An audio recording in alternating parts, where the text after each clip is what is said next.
হ্যাঁ। আমার আওয়াজ শোনা যাচ্ছে? হ্যাঁ, শোনা যাচ্ছে। হুম। ধন্যবাদ দিই ঈশ্বরকে যে আমাকে আরেকবার সুযোগ করে দিয়েছেন প্রভুর বাক্য থেকে কিছু বলার জন্য, এবং ধন্যবাদ দিই যে দেবগুড়ি মন্ডলীর সমস্ত ভাইদের যে ওনারা আমাকে আরেকবার সুযোগ দিয়েছেন এবং প্রভুর বাক্য থেকে কিছু বলার জন্য আমাকে মনোনীত করেছেন। এর জন্য ধন্যবাদ দিই সবাইকে। তো আজকে আমি পবিত্র শাস্ত্র বাইবেলের থেকে কিছু বলতে চাই, যেটা হচ্ছে আমাদের অন্যতম পরিচিত পথ, যেটা নাকি আমরা সব সময় শুনতে পাই, এবং এই পথ এই পথটি আমরা অনেক জায়গাতে লক্ষ্য করতে পারি। যেমন হয়তো আমরা কোনো পোস্টার বা কোনো স্টিকার, কোনো ব্যানারগুলিতে দেখতে পাই, হয়তো বা আপনারা এটা কোনো অ্যাথলেটিক ইভেন্টগুলিতেও বা পোস্টারগুলিতেও এটা লক্ষ্য করেছেন। আমরা যখন বাইবেলের বাক্য প্রথম শুনেছি বা আমরা পড়তে শুরু করেছি, বা আমরা যখন ছোট ছিলাম, বা যখন কেউ ছোট থাকে, যে যদি কেউ খ্রিস্ট ফ্যামিলিতে বড় হয়, তারা হয়তো এই বাক্যটা সবার প্রথমে শুনে রেখেছে, এবং এটার রেফারেন্স বলে দিলেই হয়তো সবার মনে হয়ে যেতে পারে যে কোন পদটার কথা বলা হচ্ছে এখানে। এটি এমন কয়েকটি পদের মধ্যে আছে যে মানুষ রেফারেন্স, একবার যদি রেফারেন্স বলে দেওয়া হয় তাহলে সবাই বুঝে নিতে পারবে যে এই পদটার কথা বলছে। তাই আজকে আমি আপনাদের সামনে যোহন লিখিত সুসমাচার তার 3-16 পদের থেকে আপনাদেরকে কিছু বলতে চাই। যে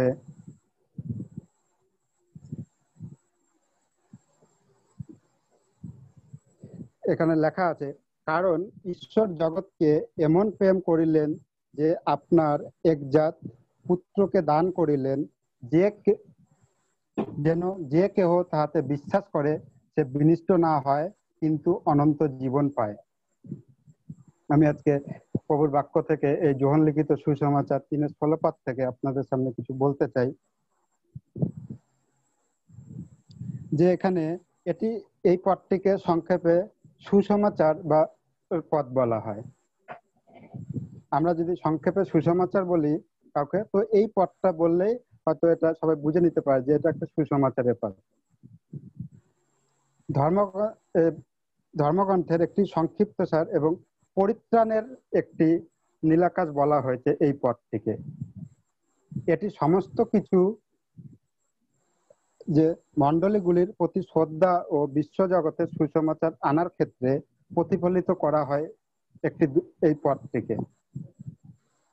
এবং এই প্রসঙ্গে আমি এই বাংলা বাইবেল অধ্যয়নে এই পদটিকে একটু ঘনিষ্ঠভাবে, এই পদটিকে একটু ভিতরের দিক থেকে এই পদটিকে আমি আজকে আপনাদের সামনে বলতে চাই।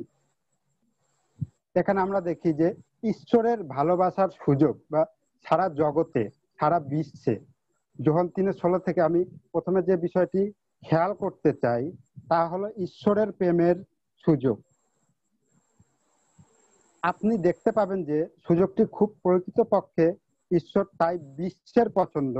ঈশ্বর কেবলমাত্র এক সেট লোক পছন্দ করেন না, একটা জাতিকে পছন্দ করেন না, কিছু লোককে পছন্দ করেন না। তিনি কেবল একটি নির্দিষ্ট জাতি বা জাতিকে পছন্দ কখনোই করেন না। ঈশ্বর একজন মহান ঈশ্বর, এবং তিনি প্রকৃতপক্ষে একজন প্রেমী ঈশ্বর। যেরকম ঈশ্বর মহান, সারা বিশ্বকে ভালোবাসে, সেরকম ঈশ্বর প্রকৃতপক্ষে একজন কি মহান ঈশ্বর, প্রেমী ঈশ্বর। ঈশ্বরের ভালোবাসার পুরো বিশ্ব জুড়ে আছে, সমগ্র বিশ্ব জুড়ে ঈশ্বর লোককে ভালোবাসে। প্রতিটি জাতি, উপজাতি, ভাষা এবং মানুষের মধ্যে ঈশ্বর মানুষের পাপ বা দুষ্ট জগৎকে ভালোবাসে না, কিন্তু তিনি মানুষকে ভালোবাসেন, এবং তার ইচ্ছা নয় যে কেউ বিনষ্ট হয়ে যাক, অনন্তকালের জন্য সে মরে যাক। কিন্তু ঈশ্বর কখনোই পাপকে ভালোবাসেননি, কিন্তু মানুষকে ভালোবেসেছেন। তাই ঈশ্বর চান যে মানুষ যাতে বিনষ্ট হয়ে না যায়, মানুষ যাতে নষ্ট হয়ে না যায়, এবং সে যাতে সারা জীবনের জন্য সেই অনন্ত নরকের আগুনে সে যাতে জ্বলে পুড়ে নষ্ট হয়ে না যায়। এটি পুরাতন নিয়মে স্পষ্ট ছিল। পুরাতন নিয়মে ঈশ্বর ইসরায়েল জাতিকে তার বিশেষ লোক হিসেবে বেছে নিয়েছিলেন। আমরা সবাই জানি যে পুরাতন নিয়মে ঈশ্বর ছিলেন তিনি কি করেছিলেন, ইসরায়েল জাতিকে তার বিশেষ লোক হিসেবে তিনি কি মনোনীত করে রেখেছিলেন। এটা কি কারণ? ঈশ্বর কি বাকি বিশ্বের বিষয়ে চিন্তা করেননি? তখন আমাদের মনে একটি কোশ্চেন আসতে পারে, ঈশ্বর শুধুমাত্র ইসরায়েল জাতিকেই কেন বেছে নিল? তখন কি আর কোনো জাতি ছিল না, লোক ছিল না যে ঈশ্বর তাদেরকে বেছে নেননি? অনেক সময় এইরকম প্রশ্ন আমাদের মনের মধ্যে আসে। যখন ঈশ্বর আব্রাহামকে ডেকেছিলেন এবং তার কাছ থেকে একটি মহান জাতি গঠনের প্রতিশ্রুতি দিয়েছিলেন, তখন ঈশ্বর আব্রাহামকে প্রতিশ্রুতি করেছিলেন, অন্যান্য সমস্ত জাতিকে অন্তর্ভুক্ত করা হয়েছিল তখন। তো আমি আরেকটি পদ আপনাদের সামনে যেটা বলতে চাই, ঈশ্বর যেটা আব্রাহামকে প্রতিশ্রুতি করেছিল, আমি আদি পুস্তক তার 12 অধ্যায়ের 2-3 পদ থেকে আমি যেটা আমরা সেটা দেখতে পাই। আদি পুস্তক তার 12 অধ্যায়ের 2-3 পদে ওখানে লেখা আছে, আমি তোমা হইতে এক মহাজাতি উৎপন্ন করিব এবং তোমাকে আশীর্বাদ করিয়া তোমার নাম মহৎ করিয়া তাহাতে তুমি আশীর্বাদের আকার হইবে। যাহারা তোমাকে আশীর্বাদ করিবে তাহাদিগকে আমি আশীর্বাদ করিব, যে কেহ তোমাকে অভিশাপ দিবে তাহাকে আমি অভিশাপ দিব, এবং তোমার ভূমণ্ডলের যাবতীয় গোষ্ঠী আশীর্বাদ প্রাপ্ত হইবে।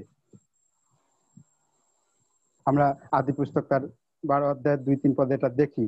ইসরায়েলকে ডেকে আনা ঈশ্বরের উদ্দেশ্য ছিল ইসরায়েলের মধ্য দিয়ে অন্যান্য সমস্ত জাতিকে আশীর্বাদ করা। এটি মসীহ বা খ্রিস্টের আগমনের মধ্য দিয়েই সংগঠিত হবে। আমরা বিশেষভাবে ভাববাদী বিষয়তে এটি দেখতে পাই যে যিশায়ার পুস্তকে খ্রিস্টকে, প্রভু যীশু খ্রিস্টকে এমন এক দাস হিসাবে তুলনা করা হয়েছে যিনি ঈশ্বরের পরিকল্পনাকে সম্পাদন করবেন এবং জগৎকে উদ্ধার দেবেন। আমরা যদি যিশায়া তার 49-6 পদে পড়ি, সেখানে তিনি বললেন, তুমি যে যাকবের বংশ সকলকে উঠাইবার জন্য ও ইসরায়েলের রক্ষিত লোকদিগকে পুনর্বার আনিবার জন্য আমার দাস হও, ইহা লঘু বিষয়। আমি তোমাকে জাতিগণের দীপ্ত স্বরূপ করিব, যেন তুমি পৃথিবীর সীমা পর্যন্ত আমার পরিত্রাণ স্বরূপ হও। এটা আমরা যিশায়া ভাববাদী পুস্তকে দেখতে পাই যে যখন আমরা বাইবেলের শেষ বইটি প্রকাশিত বাক্য পড়ি, আমরা খ্রিস্টের মধ্যে ঈশ্বরের পরিত্রাণের পরিকল্পনাটিকে দেখতে পাই। আমরা যখন প্রকাশিত বাক্য 7 অধ্যায়ের 9-10 পড়ি, ওখানে কি লেখা আছে, ইহার পরে আমি দৃষ্টি করিলাম, আর দেখো প্রত্যেক জাতির ও বংশের ও প্রজাবৃন্দের ও ভাষার বিস্তৃত লোক, তাহা গণনা করিতে সমর্থ কেহ ছিল না। তাহারা সিংহাসনের সম্মুখে ও মেষশাবকের সম্মুখে দাঁড়াইয়া আছে। তাহারা শুক্ল বস্ত্র পরিহিত ও তাহাদের হস্তে খজ্জুর পত্র, এবং তাহারা উচ্চ রবে চিৎকার করিয়া কহিতেছে, পরিত্রাণ আমাদের ঈশ্বরের, যিনি সিংহাসনে বসিয়া আছেন, এবং মেষশাবকের দান। যে এই সমস্তটি থামিয়ে প্রতিবিম্বিত করা যে গুরুত্বপূর্ণ কারণ, আমাদের অনন্ত প্রবণতা রয়েছে যে মূলত ব্যক্তিগতভাবে সুসমাচারকে দেখার জন্য আমরা ভাবতে পারি, আমরা বলতে পারি, কেন আমি খ্রিস্টান হব, ঈশ্বর আমার জন্য কি করবেন, এই জিনিসগুলো আমাদের মনে আসতে পারে। বা অনেক সময় আমাদের মনে এই জিনিসগুলো এসেছিল। আমি যদি বলি, আমার মনেই এই জিনিসগুলো অনেক কবার এসেছিল যে কেন আমি খ্রিস্টান হব, আমার ধর্মকে কেন আমি বাদ দিয়ে আমি খ্রিস্টকে বিশ্বাস করব, ঈশ্বর আমার জন্য কি করেছে, তারপরে কিভাবে খ্রিস্টকে গ্রহণ করে আমার জীবনকে আরো উন্নত করব। আমরা কখনো কখনো এই একই পথ, যে এই পথটিকে যোহন 3:16-কেও গ্রহণ করি, এবং আমরা সবাই এটি ব্যক্তিগতভাবে করতে পারি, বা আমরা ব্যক্তিগতভাবে বলতে পারি। ঈশ্বরের পক্ষে এতটাই পছন্দ হয়েছে যে এই পথটিতে যদি আমরা দেখি যে লেখা আছে যে কারণ ঈশ্বর জগৎকে এমন প্রেম করিলেন যে যে কেউ তাকে বিশ্বাস করে সে বিনষ্ট না হয় কিন্তু অনন্ত জীবন পায়। এখানে আমরা যে কেহর জায়গায় যদি আমরা কোনো একটা নাম বসিয়ে দিই, যদি আমি বলতে চাই, কারণ ঈশ্বর জগৎকে এমন প্রেম করিলেন যে ঈশ্বর সত্যজিৎ বিশ্বাস করলেন, সত্যজিৎ যদি তাকে বিশ্বাস করে সে বিনষ্ট হবে না, তবে অনন্ত জীবন পাবে। আমরা কখনো কখনো যে কেহর জায়গায় আমরা নিজের নাম বা অন্য কারোর নাম যদি আমরা সেখানে দিয়ে বলি, তাহলে কিন্তু সেই পথে তার দ্বারা মিলিত হয়ে যাবে। আর এই জিনিসটাই হয়, কারণ যখন আমরা ঈশ্বরকে বিশ্বাস করি তখন আমরা নিজেরাই করি। সেখানে অন্যজন যদি বিশ্বাস করে তাহলে কিন্তু সেটাতে আমরা উদ্ধার পাবো না। তাই এখানে বলেছে যে বিশ্বাস করবে সেই অনন্ত জীবন পাবে, সে কখনো বিনষ্ট হবে না। এখানে এটি এবং নিজের মধ্যে কোনো ভুল নেই। এখানে এই পদটিকে আমরা এভাবে ব্যবহার হয়তো করতে পারি, কারণ আমি বিশ্বাস করলে অনন্ত জীবন আমি পাবো, তুমি বিশ্বাস করলে অনন্ত জীবন তুমি পাবে। আমরা এই পৃথিবীর সমস্ত অংশ যা ঈশ্বর ভালোবাসেন, আমরা এই পৃথিবীরই একটি অংশ, এবং এটি উপলব্ধ করা গুরুত্বপূর্ণ যে ঈশ্বর আমাদের প্রত্যেককে ব্যক্তিগত এবং স্বতন্ত্রভাবে ভালোবাসেন। আজকে প্রিয় ভাই এবং বোনেরা, ঈশ্বর আপনাকেও যতটা ভালোবাসেন, ঈশ্বর আমাকেও ততটা ভালোবাসেন। ঈশ্বর সবাইকে ব্যক্তিগতভাবে, সবাইকেই স্বতন্ত্রভাবে ভালোবাসেন। তবে আমাদের এটা বুঝতে হবে যে ঈশ্বরের পরিকল্পনা আপনার বা আমার চেয়ে অনেক বড়, কারণ আমরা মানুষের একটা পরিকল্পনা আছে, কিন্তু আপনার থেকে আমার থেকে ঈশ্বরের পরিকল্পনা হচ্ছে অনেক বড়। ঈশ্বর হচ্ছে omnipresent গড। ঈশ্বর একই সময় সমস্ত জায়গায় তিনি থাকেন। আজকে আপনার কাছে আছে, আজকে আমার কাছে আছে, সমস্ত বিশ্বাসী ভাইদের কাছে ঈশ্বর আছে। এটা আমার সম্পর্কে নয়, এটি আপনার সম্পর্কে নয়। ঈশ্বর সমগ্র বিশ্বকে ভালোবাসেন এবং আমাদের নিজের দৃষ্টি নিজের থেকে সরিয়ে নেওয়া উচিত নয়। এবং যারা খ্রিস্টে এবং ঈশ্বরের প্রেমের সম্পর্কে এখনো শোনেননি, তাদের কাছে এই জিনিসটাকে আমাদের পৌঁছতে হবে।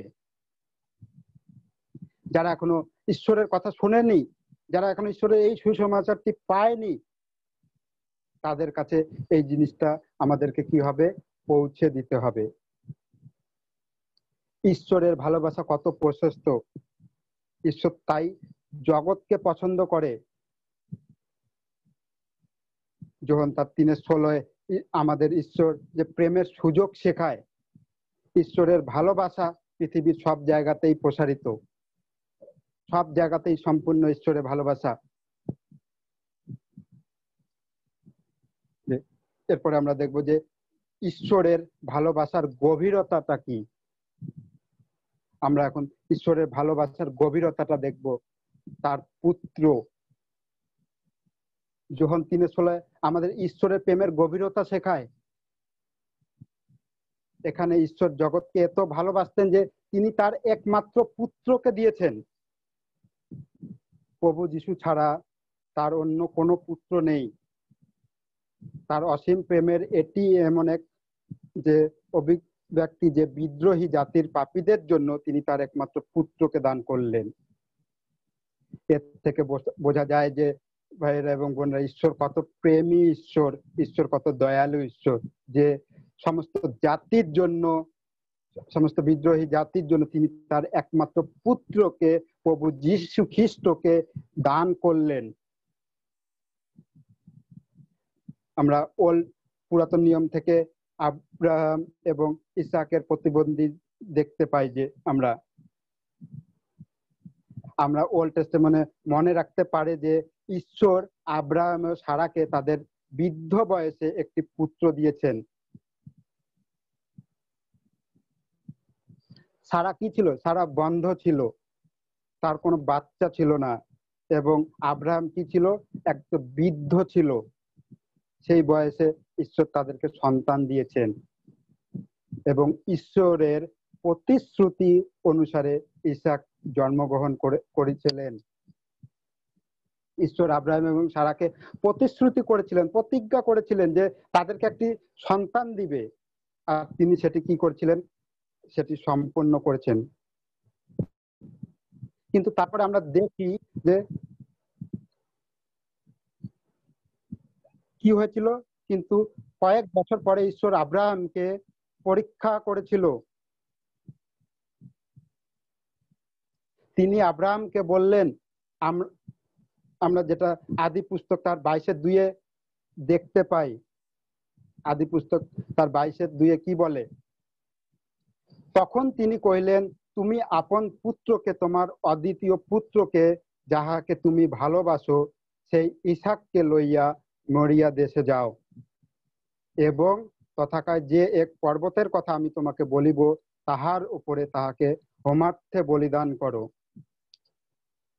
তাহলে এখানে দেখুন যে ঈশ্বর আব্রাহাম ও সারাকে একটি সন্তান দিয়েছিলেন এবং কি করেছিলেন, তাকে হোমার্থে বলিদান করার জন্য ঈশ্বর বলেছিলেন। এখানে ঈশ্বর তার উপর যে আব্রাহামের প্রতি তার বিশ্বাসটা দেখতে চেয়েছিলেন, যে আব্রাহাম ঈশ্বরকে কতটা বিশ্বাস করত। এরপরে হয়তো আমরা সবাই জানি যে কি কি ঘটেছিল। আব্রাহাম তা করেছিলেন। আজকে যদি ঈশ্বর যদি আমাদেরকে বলে, তুমি যাও তোমার সন্তানকে আমার জন্য বলিদান করো, আমার জন্য তুমি তোমার সন্তানকে উৎসর্গ করো, আমরা হয়তো সেখান থেকে পিছিয়ে যাব। আমরা হয়তো বলবো, ঈশ্বর এটা কি করছেন। ঈশ্বর যদি আমাদেরকে সত্যি ভালোবাসতেন, তিনি আমাদের সন্তানকে চাইতেন না, তিনি আমাদের সন্তানকে কখনোই মারতে চাইতেন না। কিন্তু আব্রাহামকে ঈশ্বর পরীক্ষার জন্য এটা করেছিলেন, এবং আমরা জানি যে আব্রাহাম তা করেছিলেন। কারণ আব্রাহাম তিনি ঈশ্বরকে ভালোবাসতেন, তার পরিবারের থেকে, তার সন্তানের থেকে, তার আত্মীয় স্বজনের থেকে তিনি ঈশ্বরকে ভালোবাসতেন। তিনি আব্রাহাম কি করেছিলেন, তার পুত্র ইসাককে যতটুকু ভালোবাসতেন, তিনি ঈশ্বরকে আরো বেশি ভালোবাসতেন, এবং তিনি তার একমাত্র পুত্রকে উৎসর্গ করতে ইচ্ছুক হয়ে তার ভালোবাসার গভীরতা প্রদর্শন করেছিলেন। নিশ্চয় ঈশ্বর কেবলমাত্র আব্রাহামের বিশ্বাসে পরীক্ষা করেছিলেন, এবং তাই তিনি ইসাককে হত্যা করার আগেই তাকে থামিয়ে দিয়েছিলেন, এবং ছুরিটি যে চাকু দিয়ে তাকে মারতে গিয়েছিল, সেটি কি হয়েছিল, উঁচুতে উঠে গিয়েছিল। ঈশ্বর এখানে আব্রাহামের শুধু বিশ্বাসটাই দেখেছিলেন, এবং আব্রাহাম ঈশ্বরকে তার ছেলের থেকেও বেশি ভালোবাসতেন। তাই তিনি তাকে, তার ছেলেকে সেই পর্বতে নিয়ে গেছিলেন এবং উৎসর্গ করতে চেয়েছিলেন, কিন্তু ঈশ্বর সেটা হতে দেয়নি। এখানে আমরা আব্রাহামের যে ঈশ্বরের প্রতি বিশ্বাসটা, সেটা আমরা দেখতে পাই।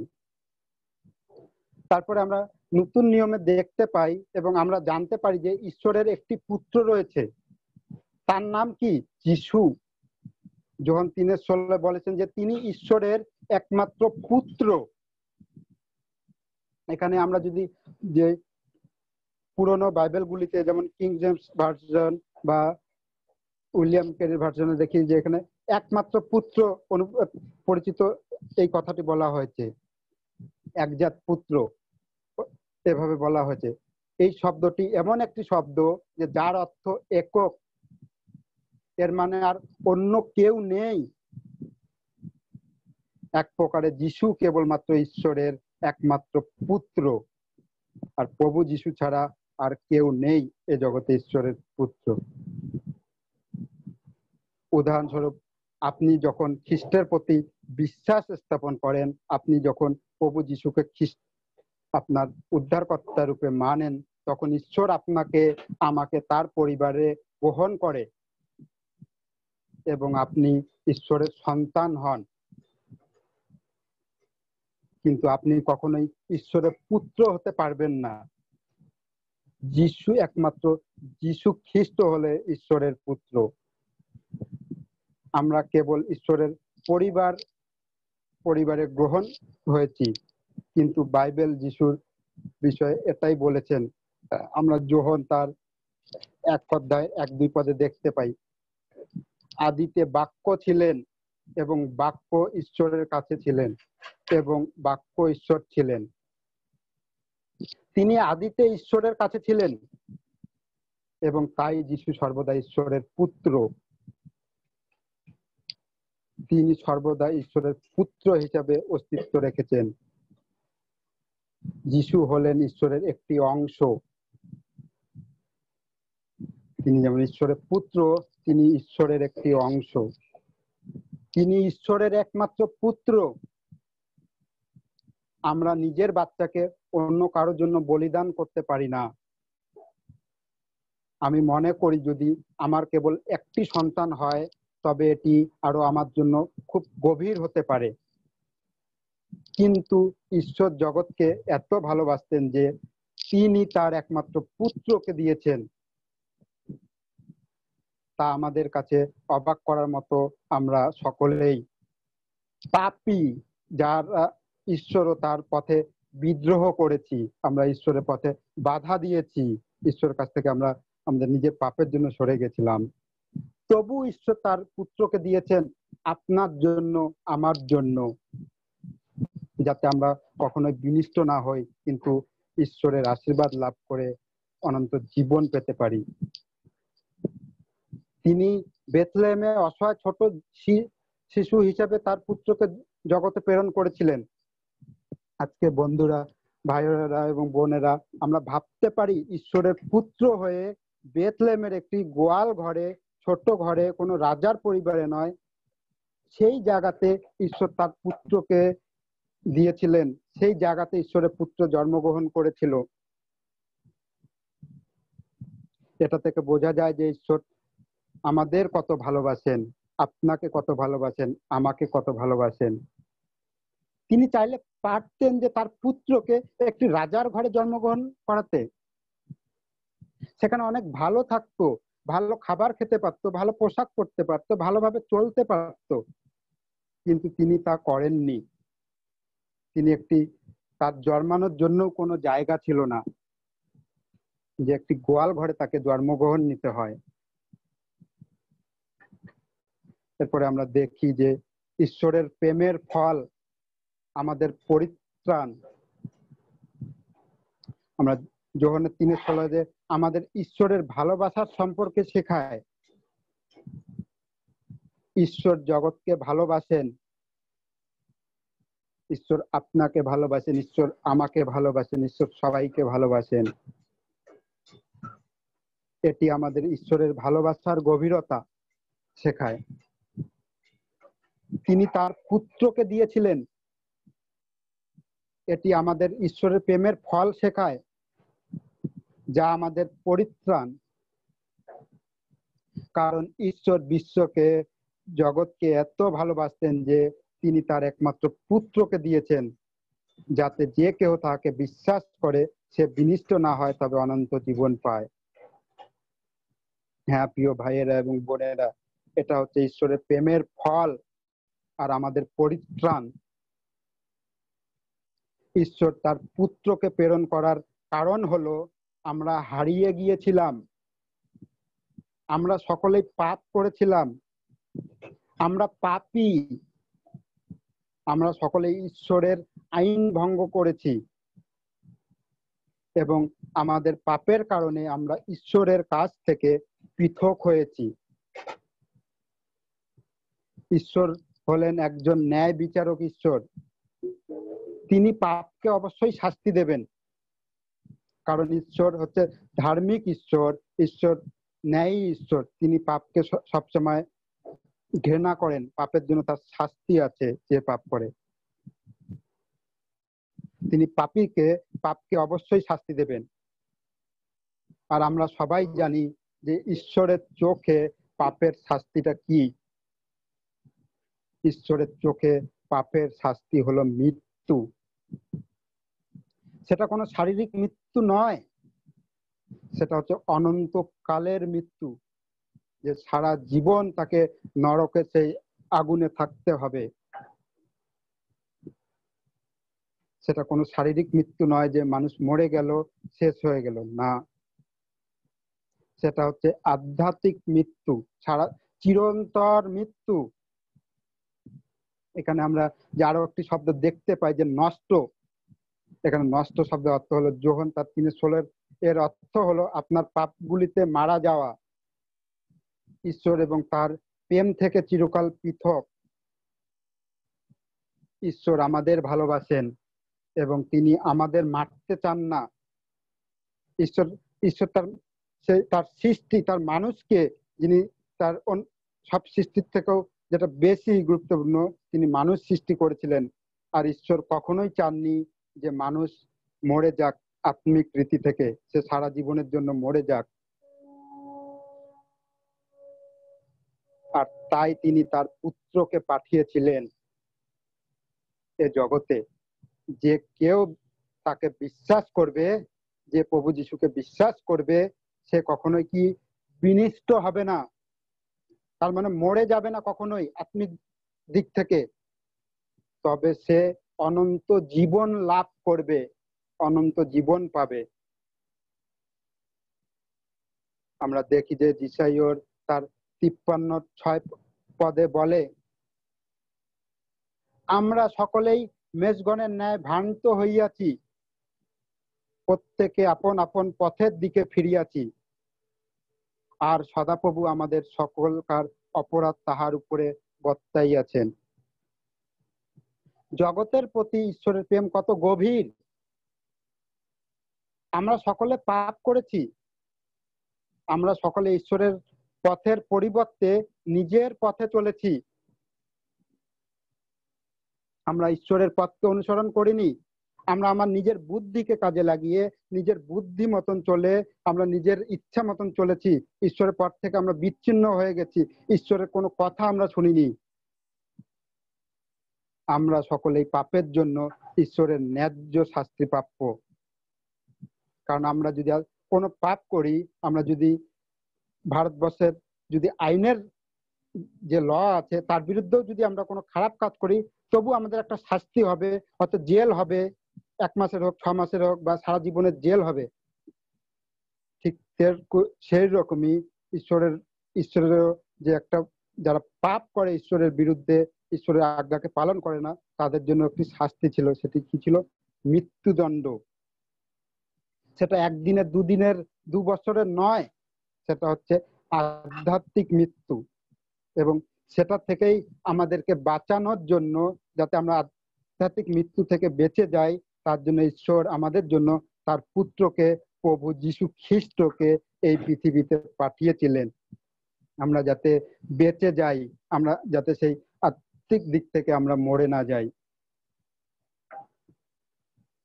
এখান থেকে আমরা দেখতে পাই যে প্রভু যীশু আমাদের জন্য পাপের শাস্তি নিয়েছেন। আজকে আমরা যখন প্রভু যীশু খ্রিস্টকে বিশ্বাস করি এবং মানি যে প্রভু যীশু খ্রিস্টই আমাদের পাপের শাস্তি তিনি নিয়েছেন, সেই কালভারির ক্রুশে তিনি আমাদের জন্য মারা গিয়েছিলেন, আমাদের জন্য তার শরীরকে কত আঘাত করা হয়েছিল, তার হাতে পায়ে প্রেক মারা হয়েছিল।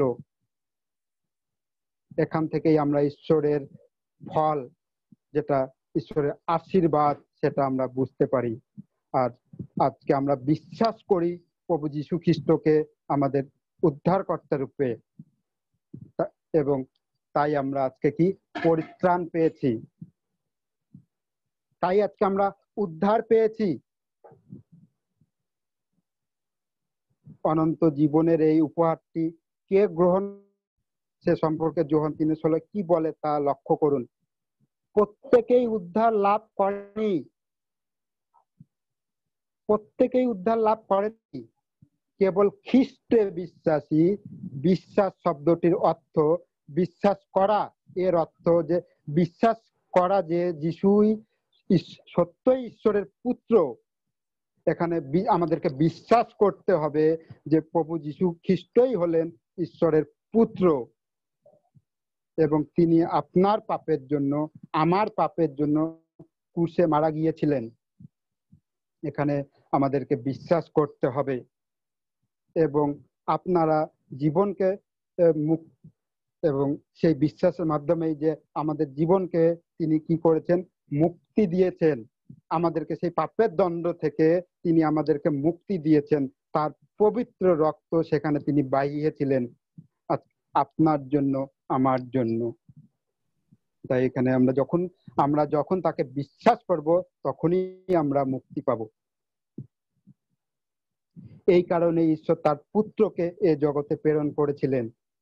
যে কেহ বিশ্বাস করে সে বিনষ্ট হবে না, সে কোনোদিনও মারা যাবে না, বরং সে অনন্ত জীবন পাবে। এখানে আমরা দেখি যে কেউ শব্দটি লক্ষ্য করুন, এখানে লেখা আছে যে কেউ। আপনি কে সে বিষয়ে কিছু যায় আসে না, আপনি কি করেন সেই বিষয়ে কিছু যায় আসে না, আপনি কোথায় থাকেন সেই বিষয়ে কিছু যায় আসে না, আপনি কি করেছেন তা বিবেচ্য নয়, আপনি ঈশ্বরের বিরুদ্ধে বা অন্য মানুষের বিরুদ্ধে কত খারাপ পাপ করেছেন তা বিবেচ্য নয়,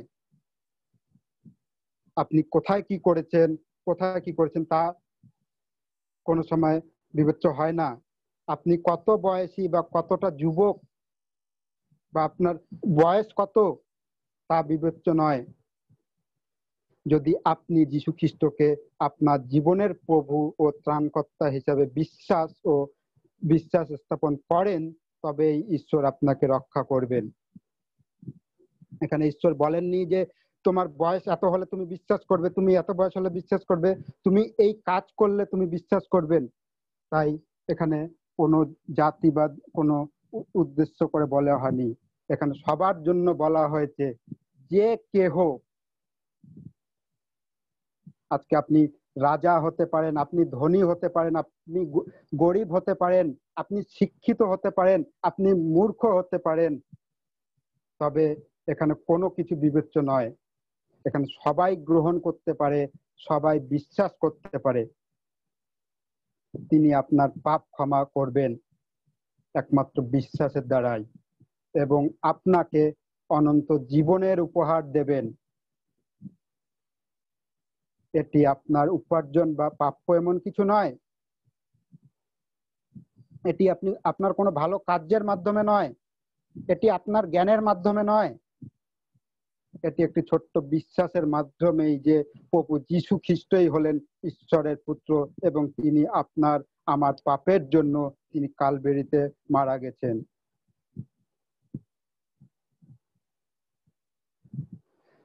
যীশু আপনার জন্য যা করেছেন তা বিশ্বাস করেই আপনি এটিকে নিখরচায় উপহার হিসাবে গ্রহণ করবেন। যে প্রভু যীশু আপনার জন্য কি করেছেন, প্রভু যীশু আপনাকে কতটা ভালোবাসেন এবং প্রভু যীশু আপনাকে কতটা চান, এটা যদি আপনি বিশ্বাস করেন তবে আপনি অনন্ত জীবন লাভ করতে পারবেন এবং আপনি ঈশ্বরের সন্তান হিসাবে গ্রহণ হতে পারেন। তাই এখানে বলেছে যোহন তার 3:16, যে কেহ তাহাকে বিশ্বাস করে সে বিনষ্ট হয় না, তবে অনন্ত জীবন পায়। আজকে প্রিয় ভাইয়েরা এবং বোনেরা, আমরা অনন্ত জীবন পেয়েছি, আমরা একটা অনন্ত জীবনের যে এটা সেটা আমরা লাভ করেছি, এটা আমাদের কোনো ভালো কার্যের মাধ্যমে নয়। আর এটা লাভ করা আমাদের, এই জিনিসটা পাওয়া আমাদের অসাধ্য একটা ব্যাপার ছিল। আমি যদি হাজার হাজার টাকা পয়সা দিই, আমার যদি সমস্ত সম্পত্তি দিয়ে দিই, আমার যদি সমস্ত জ্ঞান দিয়ে দিই, আমার সমস্ত যদি পারিশ্রমিক আমি সেখানে দিয়ে দিই, তবু কিন্তু আমি উদ্ধার পেতে পারবো না, তবু কিন্তু আমি অনন্ত জীবন লাভ করতে পারবে না, যতক্ষণ না আমি প্রভু যীশু খ্রিস্টকে বিশ্বাস করব এবং ঈশ্বরের পুত্র বলে মেনে নিব, ততক্ষণ আমরা এই অনন্ত জীবন কখনোই লাভ করতে পারবো না। আমি আজ এই বাংলা বাইবেল অধ্যয়নে বিশ্বাসীদের জন্য 3টি পয়েন্ট সহ এই বার্তাটিকে বলতে চাই। আপনি যদি বিশ্বাসী না হন তবে আবেদনটি সুস্পষ্ট, আপনার খ্রিস্টকে বিশ্বাস করার দরকার। আপনাকে ঈশ্বরের পুত্রের প্রতি বিশ্বাস রাখতে হবে, যিনি আপনার জন্য মারা গিয়েছিলেন, আমার জন্য মারা গিয়েছিলেন। এর অর্থ হলো আপনার জীবনে পাপ থেকে মুখ ফিরিয়ে নেওয়া এবং পরিবর্তে ঈশ্বরের পথ অনুসরণ করা। আমাদেরকে কি করতে হবে? পাপের পথ থেকে আমাদের মুখকে ফিরিয়ে নিতে হবে এবং ঈশ্বরের পথ অনুসরণ করতে হবে। এটি আপনি যে কোনো সময় করতে পারেন। এটি সবচেয়ে গুরুত্বপূর্ণ সিদ্ধান্ত আজকে আপনার জন্য, আমার জন্য, সবার জন্য, এবং এটি আপনার পক্ষে সেরা সিদ্ধান্ত হবে। এটি সব থেকে আমাদের জীবনের সেরা সিদ্ধান্ত, যে বিশ্বাস করাটাই হলো আমাদের জীবনের সব থেকে সেরা সিদ্ধান্ত এবং সব থেকে সুখময় জীবন। এটাই আমাদের, যে আজকে আমরা পৃথিবীতে আছি, পৃথিবীতে আমরা জন্মগ্রহণ করেছি, আমাদেরকে কিছুদিনের পর এই পৃথিবী ছেড়ে চলে যেতে হবে। কিন্তু আমরা যদি প্রভু যীশু খ্রিস্টকে আমাদের উদ্ধারকর্তা রূপে বিশ্বাস করি, তাহলে আমরা সারা জীবন সেই জায়গাতে থাকবো, আমরা সারা জীবন ঈশ্বরের সাথে থাকবো। তাই এই সিদ্ধান্তটি আমাদের জীবনে সবার জন্য একটি খুবই গুরুত্বপূর্ণ ইম্পর্টেন্ট সিদ্ধান্ত, এবং এটি আপনার পক্ষে সব থেকে সেরা সিদ্ধান্ত হবে। ঈশ্বর আপনার জীবনে প্রবেশ করবেন। আপনি যখন বিশ্বাস করবেন, ঈশ্বরের আত্মা, পবিত্র আত্মা আপনার জীবনে প্রবেশ করবেন এবং আপনাকে একটি নতুন ব্যক্তি তৈরি করবেন এবং আপনাকে একটি নতুন জীবন দান করবেন। আজকে যদি আমি এক্সাম্পল হিসেবে, উদাহরণস্বরূপ বলতে চাই, আমরা প্রভু যিশুকে বিশ্বাস করার আগে আমাদের জীবনকে আমরা দেখতে পাই, আমরা কিভাবে চলেছিলাম এবং আমরা এখন কিভাবে চলছি। কারণ আমরা যখন প্রভু যীশু খ্রিস্টকে বিশ্বাস করি, তারপরের থেকেই আমাদের জীবন, আমাদের চলাফেরা, আমাদের কথাবার্তা অনেকটা পরিবর্তন হয়ে যায়, অনেকটা উন্নতশীল হয় আমাদের জীবন। তার আগে আমাদের জীবনটা একটু অন্য রকম ছিল, কারণ তখন আমরা ঈশ্বরের অনুগ্রহ, ঈশ্বরের দয়া, ঈশ্বরের ফল পাইনি। তার আগে আমরা পরিত্রাণ পাইনি। আমরা যখন প্রভু যীশু খ্রিস্টকে বিশ্বাস করেছি, তখন আমরা অনন্ত জীবন পেয়েছি। তখন আমাদের সমস্ত পাপ ক্ষমা হয়ে গেছিল, তখন আমাদের সমস্ত পাপকে ক্ষমা করা হয়েছিল একটি ছোট্ট বিশ্বাসের মাধ্যমেই। আপনার সমস্ত পাপের ক্ষমা তিনি আপনাকে করে দিয়েছেন, আমাকে করে দিয়েছেন, এবং যারা বিশ্বাস করে সবাইকে তিনি তার পাপের ক্ষমা থেকে মুক্ত করে দিয়েছেন। আজকে যদি সেই পাপের ক্ষমা আমাদের না হতো, আমরা যদি আজকে মরে যেতাম, আমরা আজকেই নরকে চলে যেতাম। কিন্তু আজকে আমরা বলতে পারি, আমরা জোর করে বলতে পারি, আজকে যদি আমি মারা যাই, আমি ঈশ্বরের সাথে থাকবো, আমি ঈশ্বরের কাছে পৌঁছবো। কারণ আমাদের সমস্ত পাপের ভার প্রভু যীশু খ্রিস্ট তিনি নিয়ে নিয়েছেন, এবং সেই কালভারি ক্রুশে আমাদের পাপের জন্য তাকে মারা হয়েছিল, তাকে গাড়া হয়েছিল, এবং তিনি কি হয়েছেন? পুনরুত্থিত হয়েছিলেন। আপনার এই আশ্বাস থাকবে যে আপনি যখন মারা যাবেন, তখন আপনি স্বর্গে ঈশ্বরের সাথে থাকবেন। আপনি কখনোই আর বিনষ্ট হবেন না, তবে অনন্ত জীবন পাবেন। আপনি কখনোই আর সেই নরকের জায়গায় যাবেন না, যেখানে নাকি সারা জন্মের জন্য আপনাকে সেই জ্বলে পুড়ে মরতে হবে। কিন্তু আপনার বিশ্বাসের মাধ্যমে আপনি ঈশ্বরের সাথে থাকবেন। তো আজকে আমি যেই তিনটি পয়েন্ট বলতে চাচ্ছি, ভাইরা এবং বোনেরা, যে বিশ্বব্যাপী মিশনগুলি বা মন্ডলীগুলিকে অগ্রাধিকার দিন। প্রথমত, বিশ্বব্যাপী যে মিশনগুলি আছে, অগ্রাধিকার দিন তাদেরকে। যারা যীশু খ্রিস্ট সম্পর্কে কখনো শোনেনি, তাদের সাথে সুসমাচারটি ভাগ করুন। তাদের সাথে সুসমাচারকে ভাগ করে নেওয়া, বিশ্বব্যাপী প্রচেষ্টা সমর্থন করুন। যে আমাদের বিশ্বের জন্য একটি হৃদয় বিকাশ যে করা প্রয়োজন, আমাদের ঈশ্বরের কাছে আমাদেরকে তার হৃদয় বিশ্বের কাছে দেওয়ার অনুরোধ করতে হবে। যে এই ব্যাপারে কোনো যাতে আমরা ভুল না করি, কারণ যারা এখনো ঈশ্বরের কথা শোনেনি, যারা এখনো ঈশ্বরের এই সুসমাচারটাকে পায়নি, তাদের কাছে পৌঁছে দেওয়া হলো আমাদের সেই কর্তব্য। ঈশ্বর সমগ্র বিশ্বকে ভালোবাসেন।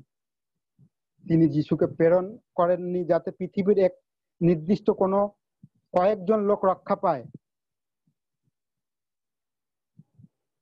তিনি প্রভু যীশু খ্রিস্টকে পাঠিয়েছিলেন, তিনি বিশ্বকে, পুরো জগৎকে ভালোবাসেন ঈশ্বরের প্রেমের ক্ষেত্রে পুরো বিশ্ব জুড়ে, এবং তাই আমাদের অবশ্যই সমগ্র বিশ্বকে ভালোবাসতে হবে। এবং এর অর্থ হলো যে মিশনগুলি যে কাজগুলো হচ্ছে তাদেরকে আমাদেরকে সমর্থন করতে হবে।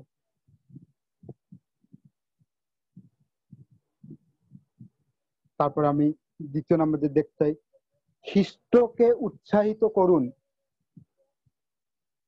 আপনি খ্রিস্টকে উন্নত করুন। ঈশ্বর বিশ্বকে এত ভালোবাসতেন যে তিনি তার পুত্রকে পাঠিয়েছিলেন। যিশু ব্যতীত কারো জন্য কোনো মুক্তি নেই।